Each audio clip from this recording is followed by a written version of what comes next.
Breaking the Silence is a podcast that dives into the intricate and often challenging topics of grief and loss within relationships. Through insightful discussions, the podcast aims to explore how pain can be transformed into purpose, leading to healing and growth. By addressing themes such as inner child work and the journey towards feeling alive once more, this podcast offers a beacon of hope for those navigating difficult emotions. Ultimately, Breaking the Silence aims to guide listeners towards moving forward and embracing all the blessings that life has in store as they embark on a journey of self-discovery and spiritual fulfillment. I'm your guide through this journey, Renee Wallace, and I invite you to join me as we break the silence surrounding grief and loss, transforming pain into purpose and finding hope in the healing power of storytelling. Welcome to Breaking the Silence. I'm Renee. And I'm Kelli with an I. And we are so happy that you are here with us today. And can't wait to just jump into some really good conversation today, I think. Anyways, hello, Kelli. Hello. Sorry, I had my arm up there because I was trying to take that recording off my end and I'm touching, and then I realized I don't have a touch screen. I was like, okay, Why any isn't it minute. working? What's wrong with it? I know. Alrighty, so I figured today that we would start talking, or that we would talk about what happens when you want to love, but you don't fully trust it. Mm-hmm. And the fearful avoidant attachment style is often, well, it is very much misunderstood, but I feel like the dismissive avoidant is misunderstood too. But I'll get into a little bit more of like the difference, I think, with like fearful avoidant. Part of it, first of all, like, so it's deeply rooted in pain and protection with the fearful avoidant attachment style. And I remember hearing a video once, or someone, do, this was when I first learned about attachment styles. It was learning. And he said, for the fearful avoidant, it's like living in your own personal hell. And like, I sort of see that now for sure. Like, oh my gosh, like it really sort of is. Like, so for the anxious, like they're just anxious, right? Like, Mm-hmm. and then the avoidant, yeah, they might avoid things, and there is definitely the struggle there. I'm not making light of either one of them. They're on opposite spectrums, basically. But the fearful avoidant is like a mix of the two. So it really can sort of feel like a hell sometimes because you can Mm-hmm. flip-flop between the two. So it's also like fearful avoidance is also known as disorganized. And it's disorganized because you can flip-flop between the two. Sometimes you're anxious, sometimes you're avoidant, Mm-hmm. and depending on the relationship, depending on the situation, it can change, Mm-hmm. So it's rooted in early trauma, chaos, abuse, neglect, or betrayal, even by a trusted caregiver. And that, I think, to sort of differentiate, and maybe we'll do an episode that will really dig into like differentiating between the fearful avoidant and the dismissive avoidant. But one thing I will say is typically the dismissive avoidant will say like they feel like the childhood was pretty good, because Mm-hmm. for most parts of it, um, their parents did all the things they were supposed to, right? Like Mm-hmm. mom fixed the meals, dad took them to sports, whatever, like pretty consistent. The thing with them is they were very much emotionally neglected. So Mm-hmm. like, yeah, their parents did all the things they were supposed to do to take care of a kid. I mean, Mm-hmm. maybe not always, but typically you'll hear a dismissive avoidant say, I had a pretty normal childhood, like nothing major happened or anything like that because they can't see. Some can, but a lot aren't able to see, like, oh, I was like emotionally neglected, Hmm. like, Right. if your parents never telling you I love you or teaching you how to feel feelings or Hmm. talking about feelings or any of that, like there is definitely could be some emotional neglect there, right? Yeah, for And not sure. that that makes them, I guess I want to stress that too, like that doesn't even make them a bad person. And we've talked about this before. That says nothing about our parents. Hmm. It is what they most likely knew too, right? Right. So if we don't know it and we don't heal it, it really is like generational curses, Like, Hmm. I mean, if we're going to talk like Bible and scripture, that like we carry it out over and over and over again until somebody is willing Hmm. to say, I'm breaking this pattern. Right. I see where it's played out without and within my family, to keep going, and just watch it over and over. And somebody's got to say, enough, Hmm. like it stops here. Yeah. So, anyways, It's so destructive.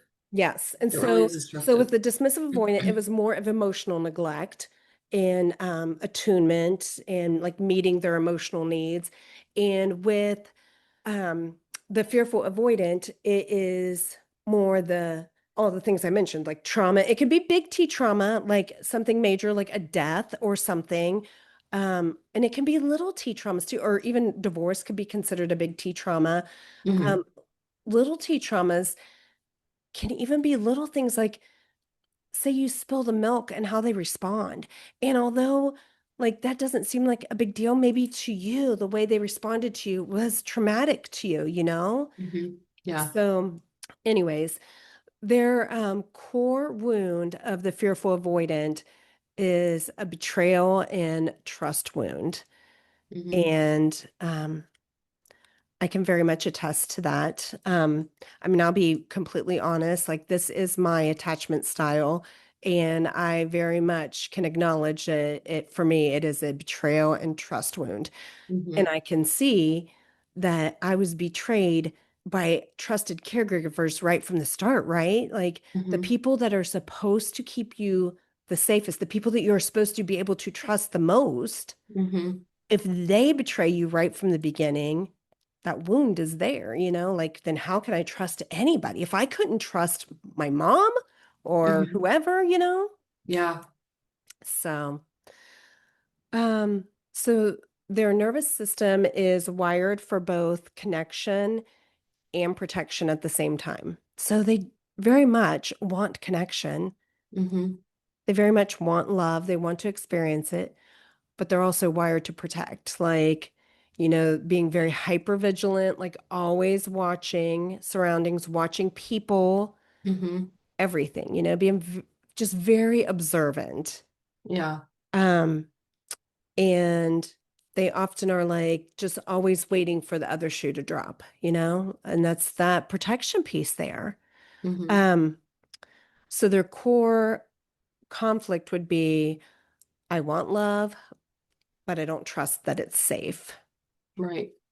Um, and I already talked about they very much carry the anxious traits as well as the avoidant traits. And so Hmm. that's why a lot of times when we talk about things like, well, gosh, in some instances, I feel like I am anxious or, wanting to come closer to those people or don't leave me, and Hmm. trying to grasp on and cling to them. Yeah. And then in other instances, maybe we're like, get away from me. This is Hmm. way too close. Like, Yeah. back it up some. And that's the flip-flopping between the two because Hmm. there are both of those traits there. Yeah. I will say the core need for a fearful avoidant is to be seen, heard, and understood.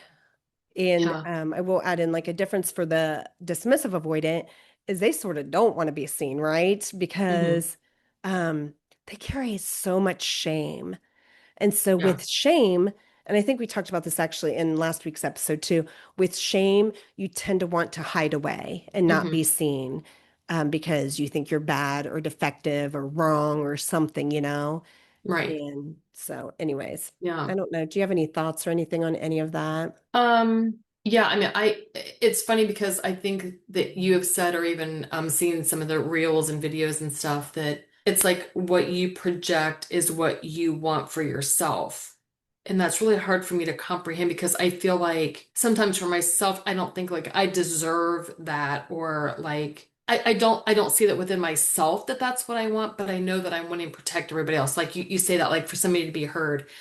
Um, if we're in a group of people, and this has happened to me, I'm sure it's happened to everybody, and you just kind of like sink into your chair, like everybody's having a conversation and you're trying to talk about it, and then everybody just kind of like, and then they just like start talking over you, and you're just kind of like, "Oh, okay, you're just like, oh, I just felt really stupid or whatever. And Right. so when I'm in a room with somebody or, in a group setting like that, and I see that happen to somebody, I like try to pick up on it right away, Mm. like, hey, what were you saying? Because I want that person to feel heard. I don't want them to feel less than. I mean, some people they might be like, I don't care, whatever, but to me it's important. I don't want that person.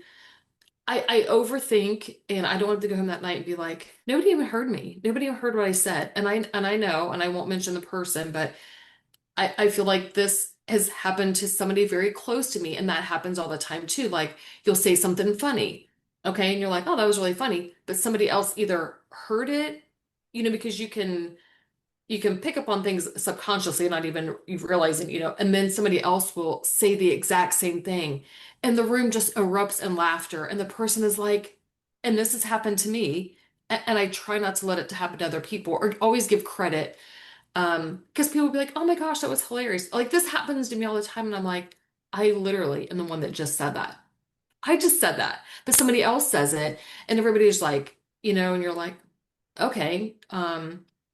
So I try to like if I repeat it or whatever, somebody's like, "Oh my gosh, that's so funny." I'd be like, "Oh, I didn't say it. I just said what they said," because Right. I want them to get credit. I want them to be acknowledged and stuff like that. Right. And that is who I am, but it's also exhausting sometimes too. And then my uncle, who's a psychologist, I think well, not even paraphrasing, I think he says sometimes it's even just the energy that you're giving off. Like, people pick up your energy, Oh, for good, sure. bad, or whatever. And so if you're kind of like, this other person's energy might be more like, just out there, like maybe you said it, but it was kind of like, and it just didn't resonate with somebody as much as like that person's energy, because I'm always like, what are you talking about? Like I felt my energy wasn't off that day. I felt like whatever, but so I don't know if that has anything to do with it. Mm. But That not to get is off like, track, but yeah, but I try to make sure people are seen because I don't want somebody to feel, I don't want anybody to feel like that. right. Secure. I definitely feel like I lean way more secure now, but there are still times that Hmm. things trigger me that I'm still healing from. Hmm. But it is so energy, and that's what I'm trying to say. Now I remembered what you said about energy and how the energy that we give off, people Hmm. can very much sense that. Yeah. And so thinking back to where I was before, where say in a relationship, maybe I showed up more from my anxious side, that Hmm. energy, whatever your energy is, that totally comes off. Like people can Hmm. sense if you're like grasping at things, chasing, like just trying to hold on to it. Hmm. And so if somebody is more avoidant, that scares them, right? And they're gonna be like, whoa, Yeah. like back up some, like, but my point being, so you very much show up in that energy.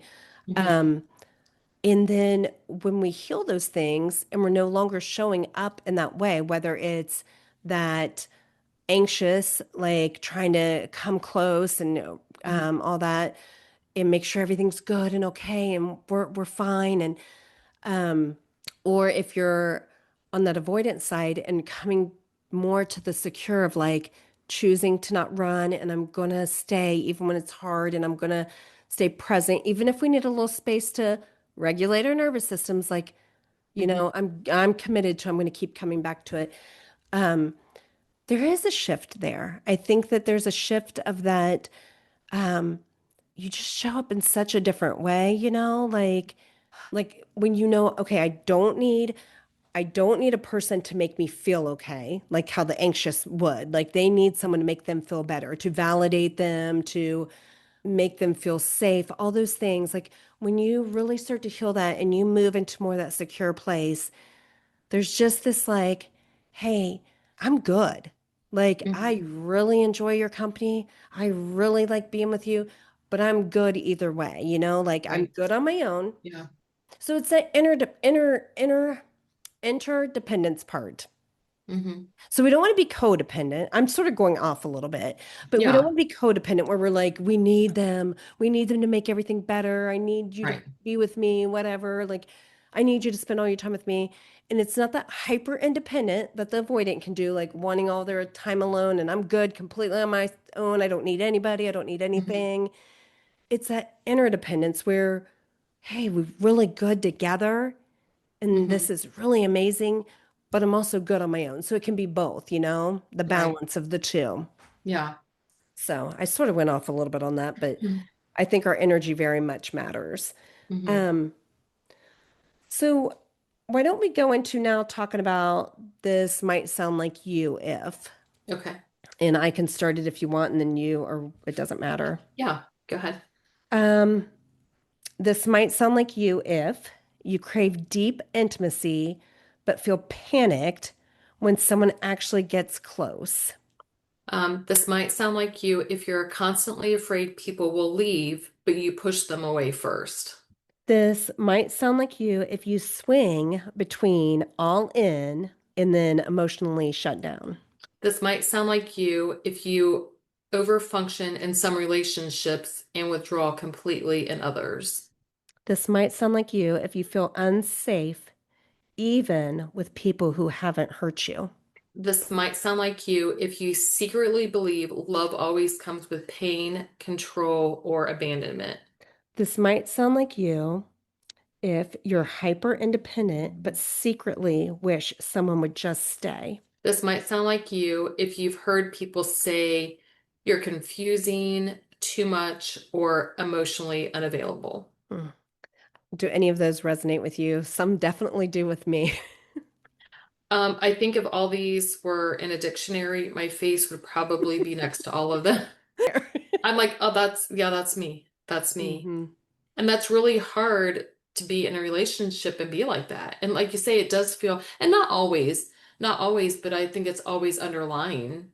It's always there, you know. I mean, some days it just rears its ugly head more than others. Sometimes it's just kind of like, um, not hidden. I don't know how to explain it, but I guess that's it. Sometimes it's just not as prominent. It's not out there. And some days it's just like it's yeah, it's very present. Do you feel like a good word to describe it? And actually, two questions I have for you, but I'll ask this first. Hmm. Do you feel like a good word to describe it is that sometimes it feels like you're just in turmoil within? Yeah, it feels like chaos. It's very hmm chaotic. And I think that I've even said that to my husband. I even think that I'm like I'm just chaos. I'm chaotic because it's just like it's all over the place, you know. hmm I can very much relate to that and knowing that is exactly how I would describe it for me.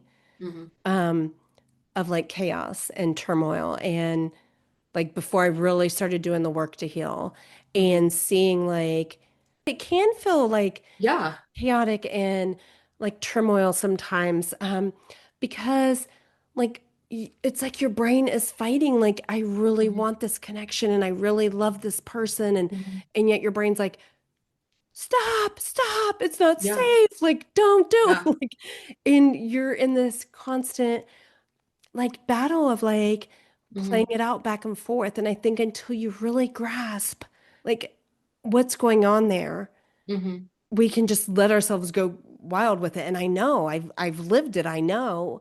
Hmm. And now I can catch it and be like, no, stop now. Like, Hmm. like I can really challenge myself and my thoughts more now. Um, Yeah. and Because even if I'm, because I'm go sorry, ahead. go ahead. No, go ahead. No, go ahead. No, no, you. No, really, you. The audience is like, oh my gosh, somebody please. Um, Gosh, now I even forgot what I was going to say. So now you really are going.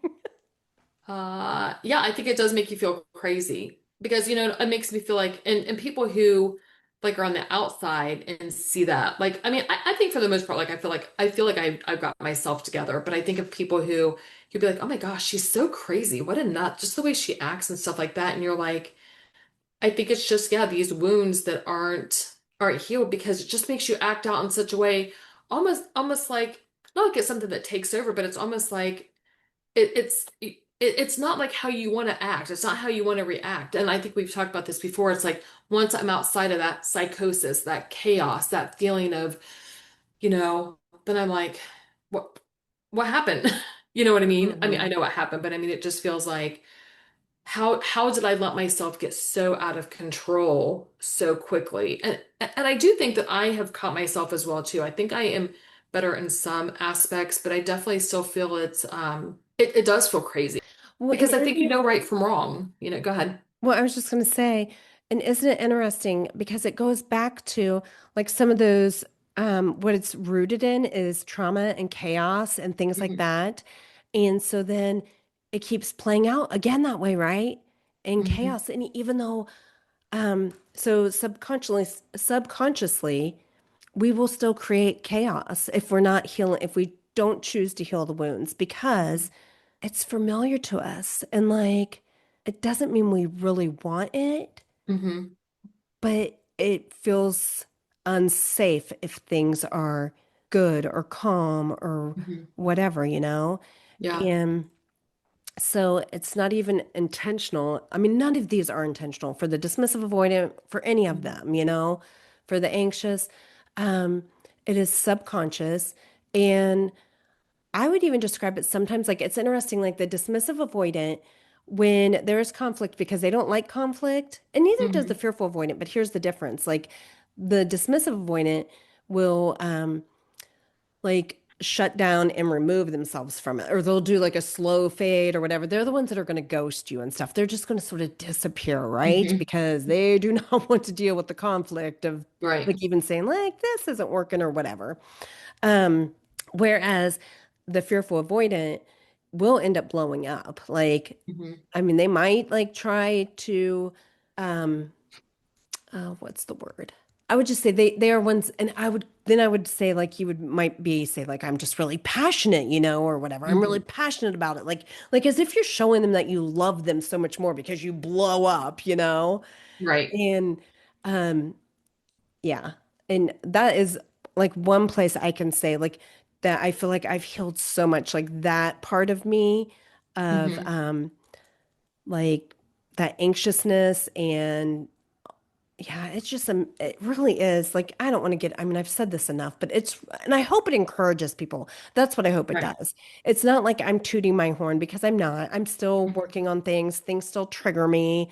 Yeah. Um, but it is such a testament to the fact that we are capable of changing Hmm. and we can heal our wounds and we can show up different because, yeah, I just can't stress it enough of like how different I am from just even 3 years ago, you know? Yeah. So, and a couple other things I'll say before we move on, and if anything, if you want to share anything too. One thing is that look at I think it's important for us to look at our relationships as a Hmm. mirror because that's exactly what they are. Like they are a mirror that's held in front of us. So a relationship really is a beautiful thing Hmm. because what happens is we see our reflection there. And if Hmm. we're brave enough to look, we're going to see the things that we need to work on, right? Like it shows Right. us our flaws. So Yeah. we can choose to be brave enough to be like, oh, yeah, I see that about me. Like I just had an instance last week and I was just talking with you about it of something and it showed me something like, Hmm. and to be able to look at that and say, okay, I know that about myself. And it's not even that it was a bad thing. And I Right. can even share it. Like one thing for me that I know, like, and being able to start to learn the things that we need, right? Like for Hmm. me, for a fearful avoidant, like safety is so important to me, like to Yeah. feel safe. Hmm. And there are things that make me feel safe, like consistency for sure. You know, Hmm. if someone is consistent and they follow through and they do the things they say they're going to do, like, and Yeah. I don't just listen to words. Hmm. I watch actions. Words are easy. Right. Like I feel like you watch somebody, they'll tell you everything, Hmm. right? And they Yeah. should match up. Like words and actions should match up. I shouldn't hear one thing here and you do something totally different, or Right. you do this and yet your words don't match at all. Hmm. Like be all lovey here and then say some nasty thing to me or whatever, you know? Oh, yeah. Um, so anyways, I think I sort of got off track about that. But so the mirror, oh, so like for me, like feeling safe is super important to me. So consistency is important. Like even knowing like what's going on. Like, Mhm. and this is an example of like even with my kids losing their brother and losing their dad, like that was so important to me after Dave died to like make sure my kids always knew the plan of everything. Like, okay, Mhm. like here's what's going on today. If something changed, letting them know. Um, because I know like they were so hyper aware too and hyper vigilant and like what can go wrong? What's it like just the more I could calm them to like, here's the plan, here's Mhm. what's happening, here's what we're doing. Like that made them feel like safe and secure. So, Right. anyways, I don't know if you have any thoughts on that of like just the whole mirror or any of it, anything. Um, I think the hard part about that is, I always hated that saying, like, you really can't love somebody until you love yourself. And I always thought that was crap. Because I'm like, no, I really love people. I don't think that I probably love myself.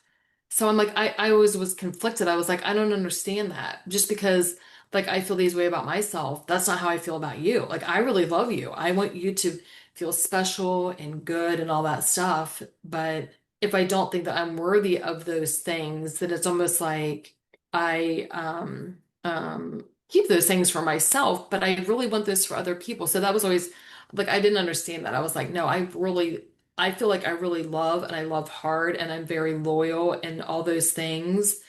And so I guess in that case, just saying that, those are things that I do want. I always wanted somebody to be loyal to me. And it's so Mm, funny because that present company excluded, that would be my husband. But every other relationship, it was like, that is what I wanted. I did not want to be cheated on. I right. did not want that. And so, not wanting that so much, did I A, just pick the wrong people, two, who were had their own wounds, or was that my energy? Did I project that? Because I think we talked about that too. Do you project like, the outcome and things like that, or um but anyway, so yeah, that's kind of something I'm gonna have to work on, like that you see like what you are looking in the mirror of what you want your relationship to be. And I guess I do, but I don't see that for myself because it's so hard for me to accept that. So Hmm. I just put up And I that and I barrier. have mixed feelings on that because a lot of times, especially in attachment theory and stuff, they do say like, and I guess I agree with this, but here's my flip side of it. Like they say that a person can only love you to the level that they love themselves. So, Mm, mhm. like that does make me like I get that in some ways of like because it's a capacity issue, and Yeah. like Yeah. so that makes me think like again, like if they can only love you to the level that they love themselves, Hmm. then do we self-sabotage to Yeah. confirm like, whoa, this is exceeding, like I Hmm. can't meet you there, Right. like Yeah. you're up here with love. I'm like here, like I don't, because I don't even love Yeah. myself like that. I don't feel like I'm worthy enough for that. I'm not Yeah. worthy enough for somebody at your level or whatever to love me like this. Hmm. And I guess Yeah. I believe you can heal together. Hmm. And that, yeah, I don't know. Like, so I get that in a way, but in some ways I'm like, I don't know if I buy that. Hmm. I don't know. Yeah. I don't know. Yeah. I Oh don't know no, if you have yeah. thoughts on it, but What's that? I said, I don't know if you have thoughts on it, but I sort of feel like, I mean, no, because I've heard that before. I've heard that, you can only love as much as can only love somebody as much as the love you can give, or sometimes love just isn't enough.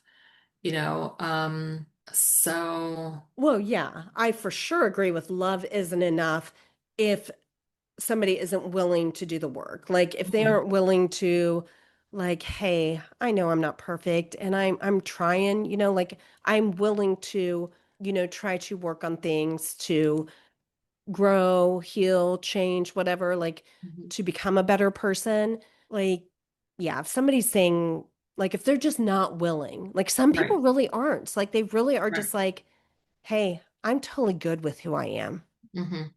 And you know what? Then if they are, okay, then, love isn't enough because love isn't going to save it. If they're Right. not willing, you both got to be willing, right? We've talked about that Hmm. last time, like to meet in the middle and like, Right. and if you're not, it doesn't matter how much you love somebody. Okay, so I feel like we did talk about this a little bit, but I still want to touch on it. Um, that we talked about the chaos inside Hmm. and why the attachment style feels so overwhelming. It really is like literally an internal war, Hmm. the wanting the closeness, but fearing the betrayal. Right. Um, and so this ends up showing up. They can end up sabotaging something that's really good. And here's something like even in a group that I'm in, I'll share this really, really fast. Someone was saying like they struggle with, like, say they end a relationship or something. Hmm. Um, was it them just sabotaging something, or was it really that they needed to end the relationship? Right. And I shared with them just my personal experience of a time that I ended something and how I knew the difference, how I just knew I was supposed to end it Hmm. was the fact that I never wanted to go back. Like, Mm. I never considered, like, I mean, like, I might have thought of that person, but I was like, no. Like, I just Hmm. knew, no. Like, Hmm. it wasn't right. There was, and then I think in the other instance, if it's you like sabotaging or whatever, or you really care about the person, you want to reconnect with them, Hmm. Right. And so, um, even though maybe you push them away, you really do want to reconnect with them. Hmm. And so anyways, Yeah. um, so they will sabotage good relationships sometimes. Um, fall for emotionally unavailable people, overreacting to perceived rejection. Hmm. Um, and they can even ghost and then Hmm. regret it, Like if they flip over into that avoidant side, they very much can ghost. And I will say, and this is talking more like in romantic relationships, and we can like again compare them more.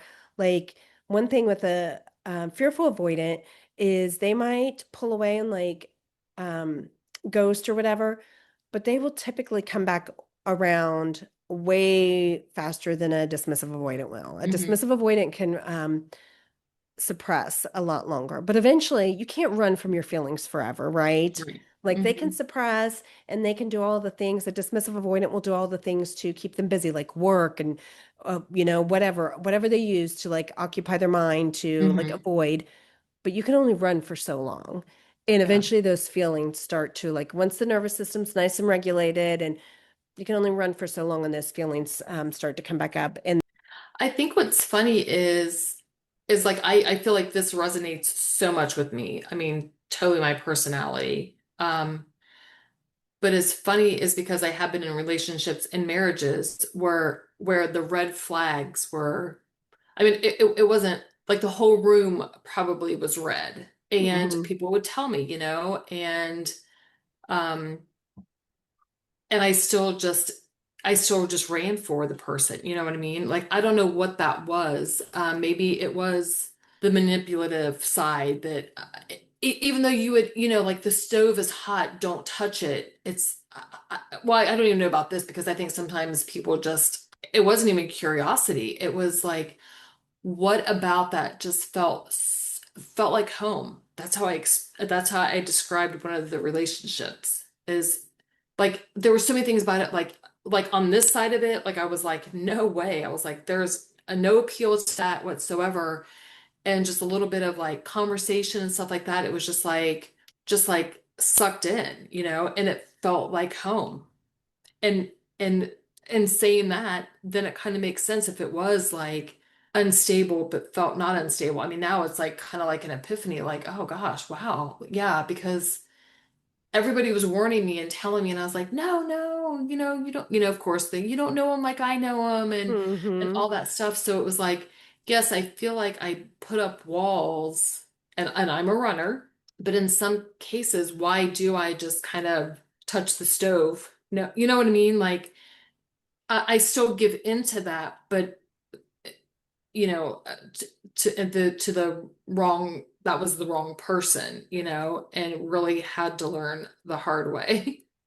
Well, don't you think again, like, and that's something for you really to start to unpack and like think about like, was it about being chosen? Or Hmm. was it about like, even though there are all these glaring red flags that I just don't want to see, Hmm. and I was guilty of that too years ago, like Hmm. for sure. I mean, way back, but Yeah. um, I mean, that's something you have to unpack of like, was that me just wanting to be chosen or me proving that um that made me worthy if I was with them, or again, like the Hmm. chaos of like, or the inconsistencies of in the home Yeah. of that feels normal to me. Right. Like sometimes love's there, sometimes love's not there. Like Hmm. the inconsistency there, if that's how it was at home, which it was like that for me, Yeah. it wasn't all bad. Like how you said there was lots of pink, but there was Hmm. also black, right? Like Right. everything wasn't always bad. Right. But that's what made it feel chaotic sometimes, right? Like the Hmm. hypervigilance of you never know what you're going to get. Right. Like is today going to be a good day at home Hmm. or is today going to be really bad? Yeah. And maybe that that then yeah, plays out in like, oh, let's pick somebody that Hmm. still confirms that inconsistency of like Yeah. what's it going to be? What's today going to Hmm. be? Hmm. Is today going to be a day you love me or is today going to be a day you don't want anything to do with me? Yeah. Yeah. It's I a don't lot. know. So, alrighty. So loving somebody with fearful avoidant attachment style. This would be fun to talk about. Like, I just have to ask you that real quick now. So Big would eyes. you, so now you've heard all three of them. Like, I mean, Yeah. we're finishing up with this one. Hmm. Do you feel like fearful avoidance resonates with you the most of them? Oh, for sure. Yeah. Like I Definitely. Is that I'm what you thought I would? oh yes. I'm like, she is so fearful of voice. It's so funny. The more you learn about it, you just look at people and you're like, uh-huh. Like, but yeah. But Yeah. I wanted you to see it for yourself. And yeah. And it But made it so is. much, Go ahead. I was gonna say, even just for me, I remember like I would hear things and I'd be like, oh yeah, I totally relate to that, like anxiousness. And then I would hear something about avoidance, and I'm like, but wait, I feel like I can do that too. And then I'm like, oh my gosh, Hmm. I'm both. Like, Hmm. lucky me, I get to be both of them, smacked together in fearful avoidance. Yeah, definitely. And I think that's why it feels so unnatural. Hmm. You're like, yeah, because it's not something you choose or you want to be. Like Right. you don't want any of that stuff. You don't want to run at the drop of a hat. You don't want to run over, it's almost like I think of in terms of, and I've explained this in other ways. It's like you want to just fall into it, but you're just like, Hmm. Hmm. you're just like you're like I'm on like the edge of a diving board, and you're like, yeah, I just want to dive into that. Hmm. I'm so hot, and I just want to dive into that cold water, and you're like, and everything within you just holds you back. But what if I smack the bottom of the pool when I get there, Yeah, or it's really empty. That was an illusion. There was no water. And bam. Yeah, and what's funny is, well, just like you say, I guess because even if it's not been, even if there's not even signs of that, that you're still, like, say, hyper vigilant of that, like, to protect yourself or whatever. But yeah, all this definitely resonates, and I think in a way, it's kind of good to know all these, like an aha moment to be like, yes, that is me, that is me. Well, that's like it's also to know you're not alone. Like because you Hmm. can feel crazy. I can feel crazy when I'm in that. I really can. And I still can't think of the word I was trying to say about that because I have been called crazy in past relationships. Like, you're crazy or whatever. I mean, that is so I mean, the word is like just not there. It's degrading. You know what I mean? So I'm Mm, not meaning that in a degrading way of like to say somebody's crazy, but you feel that way. And it's almost like a diagnosis. You know what I mean? Like to know, like, oh, that is why. It's not like right, I'm just crazy. right. These things that have kind of like, Molded you. yeah, yes. And so it's, yeah, Well, my um, hope would be that in a way it's freeing to you hmm because I think for so many people, once they figure out their attachment style, it very much is that of like, hmm oh my gosh, like because you do feel so alone and you feel like, what is wrong with me? Like I'm so hmm weird or I'm so complicated or whatever. Like I'm just a mess, you know?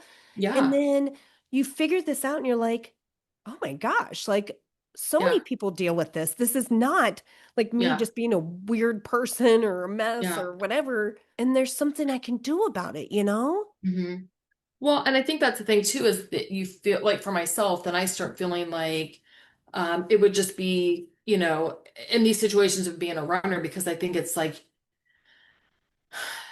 you don't want to be vulnerable enough for your partner to see you like that, or for them to even be like, this girl is crazy. What the heck? I didn't sign up for this. You know what I Hmm. mean? And so, Well, I think in like so in with loving someone that is a fearful avoidant, here are some things that I would share for the other for the partner or the person you're in relationship with, or whether it's parent child, like, and I'll be honest, like my kids have been through some stuff, right? And I can see all mhm, the different attachment styles of my kids because they've also had life, just life right. stuff. Yeah. And so it's still so good to know, period, because then you can show up hmm different as a parent, Right. or in a relationship or whatever, or with a hmm coworker or a family member.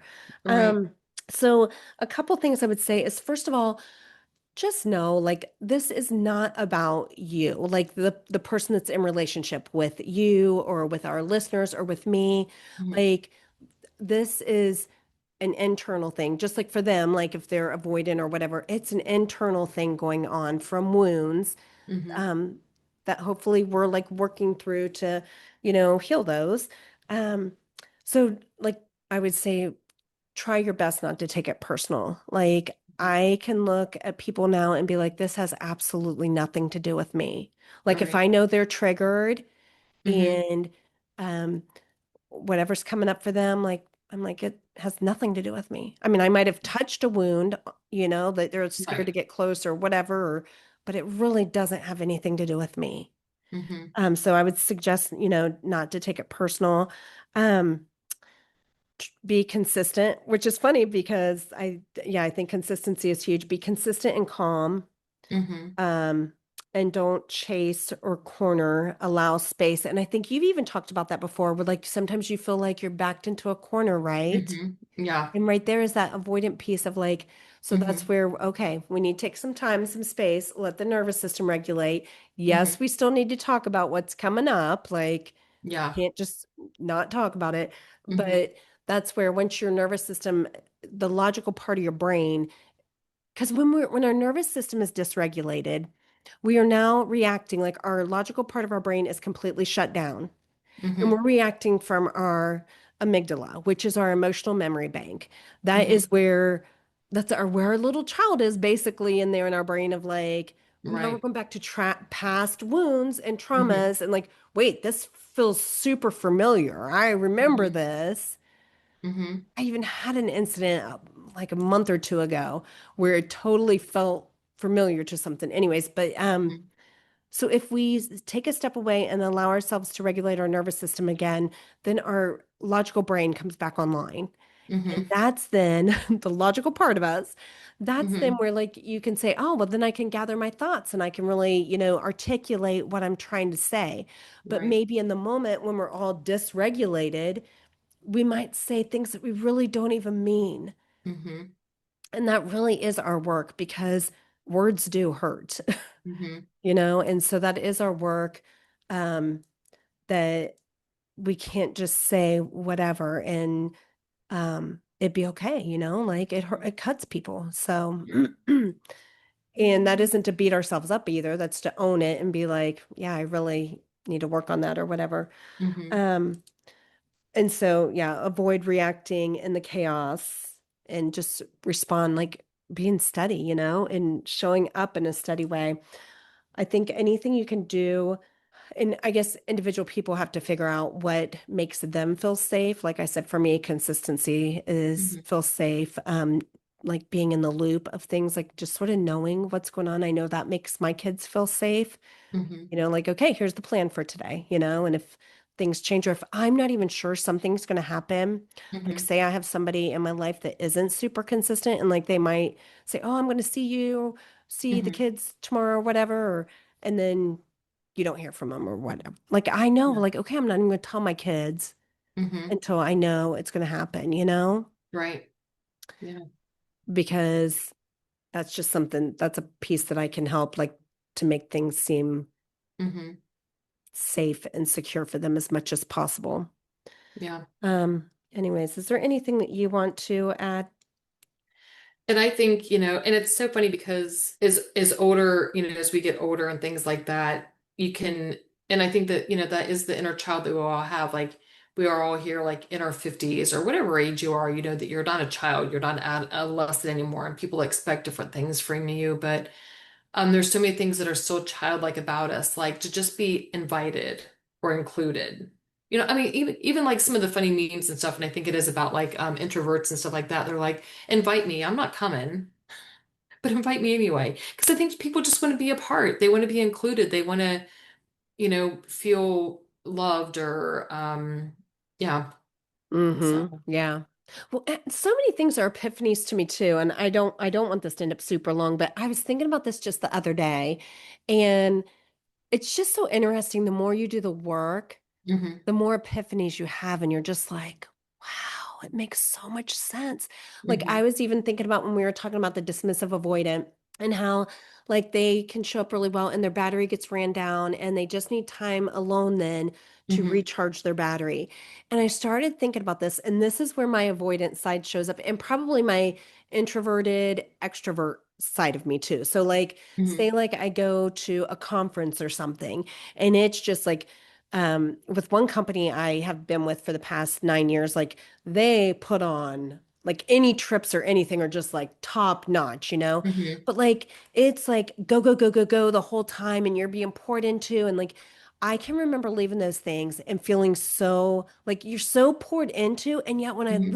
left, I felt so depleted in a way, Hmm. in the sense of like I needed to just like decompress, like time alone, like really just recharge my batteries. Like, Right. and I started thinking about, it, I was like, oh my gosh. Like, first of Hmm. all, that's two pieces of it. The fact that I am more introverted and then I go and can totally be extroverted. I can be out Right. there and be having fun and be at the parties and dancing on the dance floor and all Hmm. the things like what did we do? What was that we sang on the oh my gosh, with the headphones, silent disco, Oh yes, yes, that was fun. all the stuff and have so much fun. Yeah. And, but then come home afterwards and almost like so overwhelmed, like an Hmm. avoidant would be of like, whoa, like I just need Right.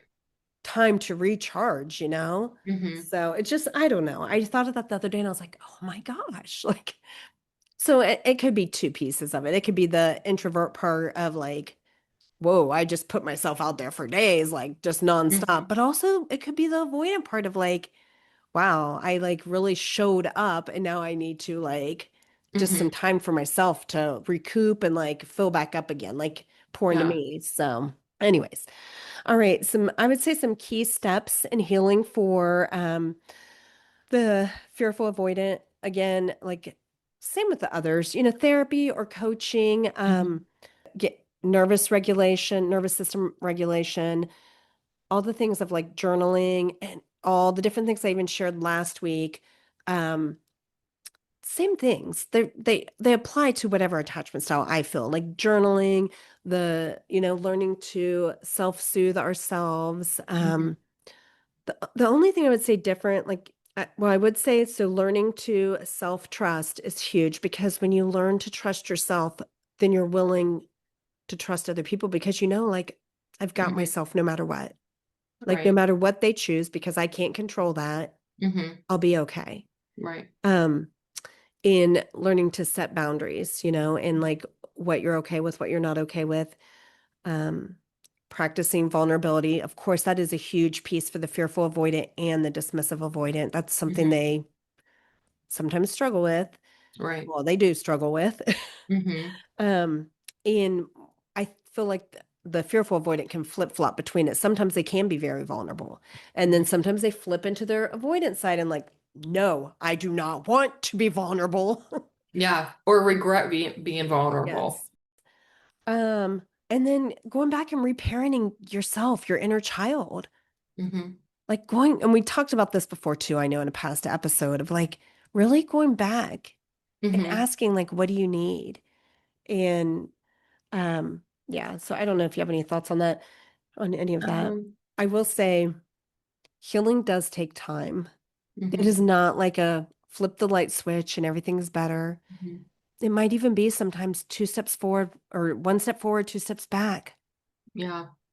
But if you can look and say, I know I'm making improvements. I know I'm Hmm. healing these wounds. And even for the partner, I would say, like, I see them trying, I Hmm. see them showing up. I see them putting forth the effort. Yeah. And that I think is huge. And just knowing, like, have so much grace with yourself, whatever your attachment style is, Hmm. and so much compassion because you Yeah. didn't choose it. None of Right. us did. We didn't choose it. But it is our responsibility Hmm. to heal it. Yeah. I mean, people can choose to stay stuck there forever and just not be willing to look at it. And I'll be honest, like a lot of people might choose that, Hmm. and we can't control that again. Yeah. So, And it's really hard because I think, well, I don't think I know if you don't believe it yourself, because I have somebody very close to me that I'm always trying to just pour that into them. And if you, and I know this for myself, so many things, compliments, just all that stuff. If you don't feel it, it's hard to receive it. And so, and I've been watching this video of this little baby. He has a disability, but this just watching these videos gives me so much joy. The parents are just like phenomenal, and this kid is just like such a blessing. And she always says, like for him to be kind. She's like, "You're so kind." And mm, it's just the way she says it. So I've just been loving that word now. And and that's what, when I'm really trying to like pour this love into this person, I'm just always like, just be kind. Be kind to yourself. And I just and then it just the song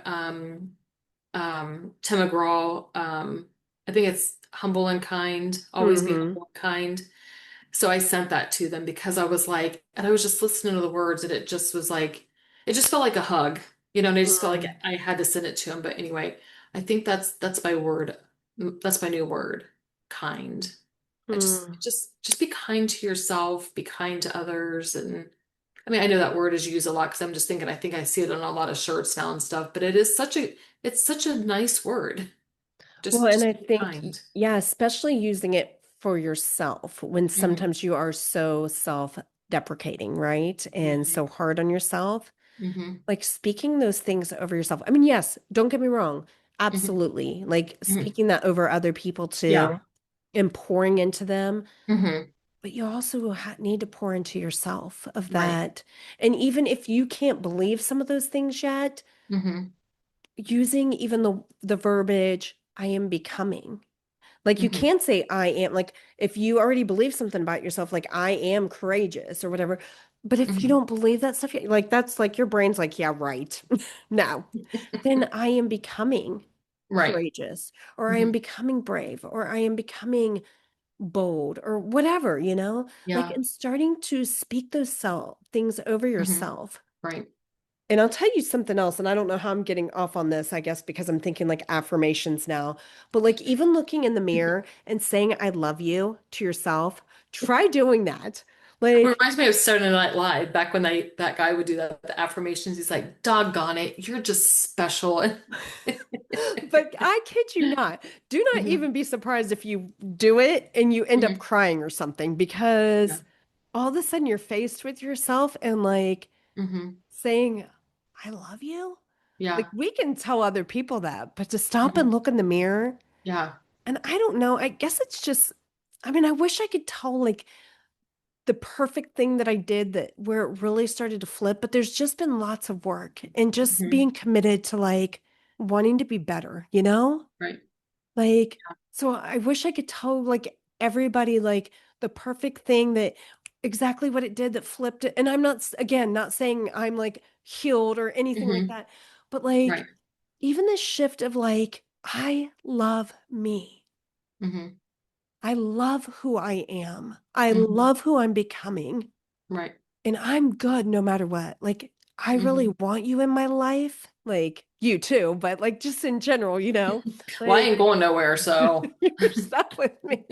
Like, to even be able to look at somebody and say, I love spending time with you.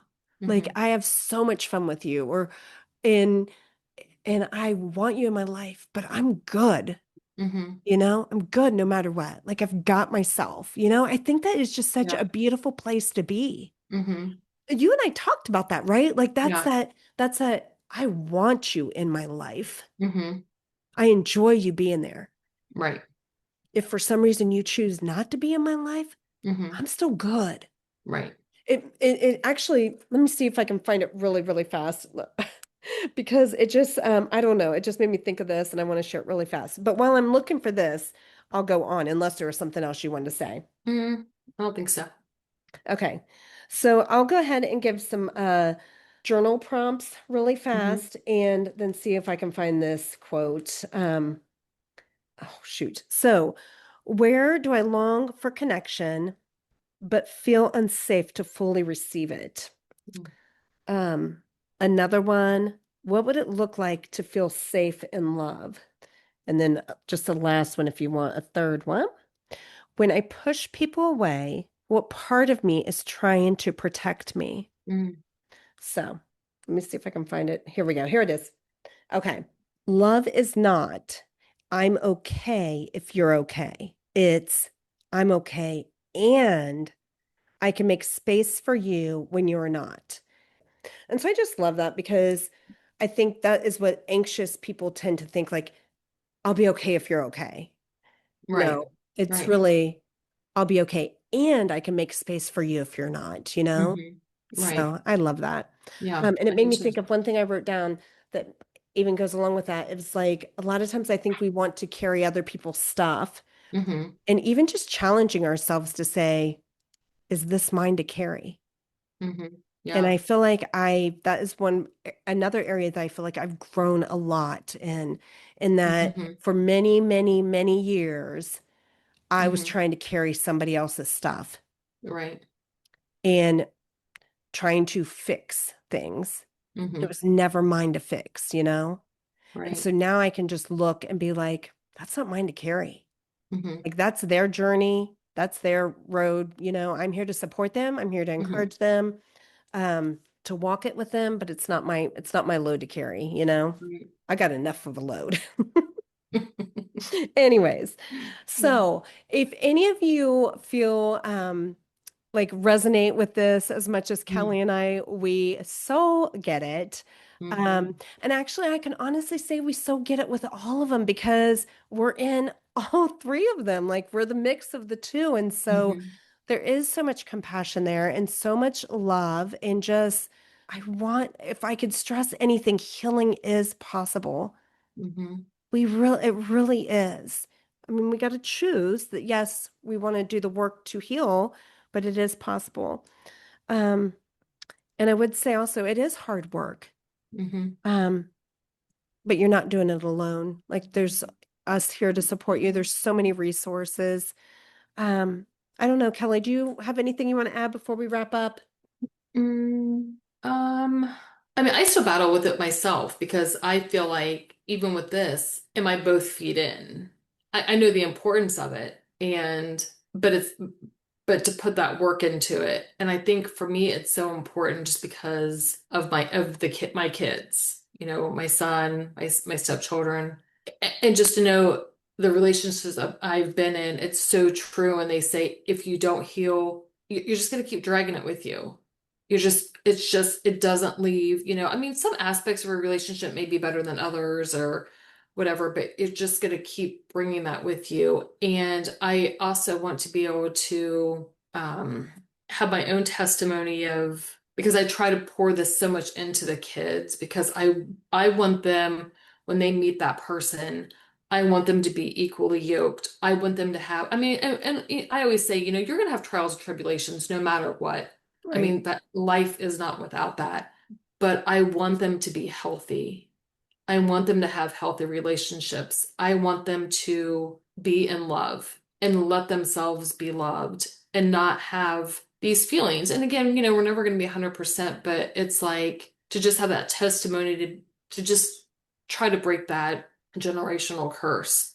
I just want, that's just what I want for them. I want them to be happy and healthy minded in a healthy relationship. I mean, that's just my prayer for them because I just see when you're not, how much harder that makes your relationship, so. And it for sure, if we don't choose to heal it, Hmm. it will play out again. Hmm. I mean, it will, Hmm. because those wounds are still there, and until we Hmm. choose to look at them and do the work to heal them, Hmm. it's going to play out again. Yeah. And even if you don't think they're there, I mean, like I'll be like, I'm good, I'm whatever. And then you're like, it just rears its ugly head. And you're like, you can feel like, and again, I think I'm healed in a lot of areas, I just think through prayer and God and just people in my life that do love me and do pour into me. And some of it sticks, but I kind of lost track of what I was thinking there, but Well, I will say, I think relationships really are a beautiful thing. Sometimes it does not feel like it Mhm. because we have that mirror that's Mhm. reflecting back to us, right? And we're having to look at parts of us. And it's easy if we say, oh, I'm just never going to get in a relationship again. I'm just going to stay by myself. I'm good. Like, yeah, Mhm. because nobody's triggering you, right? Like, Right. I know for me, like, Mhm. if I'm alone and nobody's triggering me, so I'm good, I'm healed, like Right. I'm great. But Right. when you get in relationship, then you start to see, but that's Hmm. the beauty of it, because Hmm. then that's where you get to say, ooh, here's where I still Hmm. have some work to do, right? Yeah. Yeah. And I mean, yeah, we can choose to run from it if we want, but it's still going to be the same thing. And we're created for relationship. We are Hmm. created for love. That is exactly what God made us for. Relationship for Him first, with Hmm. Him, first of all. That is Yeah. exactly why He created us. Hmm. But He wants us to be in relationship and connection and have that and love. So, no, He does not want us sitting isolated alone all by ourselves. Hmm. And yeah, it's not how it was intended. And yeah. Yeah. So, anyways, alrighty. Do you have anything else before we end it? No, I mean, I hope this resonates with people. I hope it is an epiphany or an aha moment for either person that's in the relationship to kind of give themselves some understanding so they don't feel crazy or even if it's again, just like a diagnosis, just like if you have Um, I think I'm trying to say that. I hope it resonates with somebody that maybe and just helps them and heals a relationship and then, just continues. Yeah. So, I would say I hope with now that we've covered all three of the insecure attachment styles, that hopefully everybody has a pretty good idea of what they are, and maybe mhm, they're secure. Not everybody has an insecure attachment style. We haven't got mhm, into secure, but yeah. of these three, um, Hmm.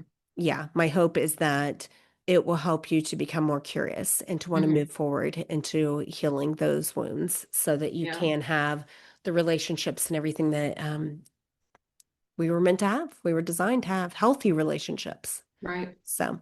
Yeah. Alrighty. Well, I guess we'll end this for now. Kelli and I send you all off with so much love, Mhm. and we can't wait to share with you again next week, and we'll talk soon.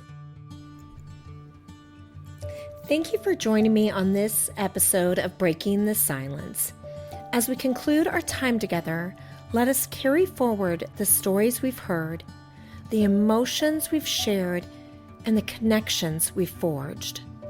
Remember, the journey through grief and loss is not one we walk alone. In the silence, we find solidarity. In our shared experiences, we find strength. And in our vulnerability, we find resilience. If you or someone you know is navigating the complexities of grief, know that there is support available. Reach out, lean on your community, and remember that healing is not linear. It's a journey, and you are not alone. Thank you for listening. Thank you for sharing, and thank you for being a part of this community. Until next time, may you find peace in the spaces between the silence. Please be sure to subscribe below and leave us a review. If you'd like to connect further, you can find me on Instagram at Coaching with Renee.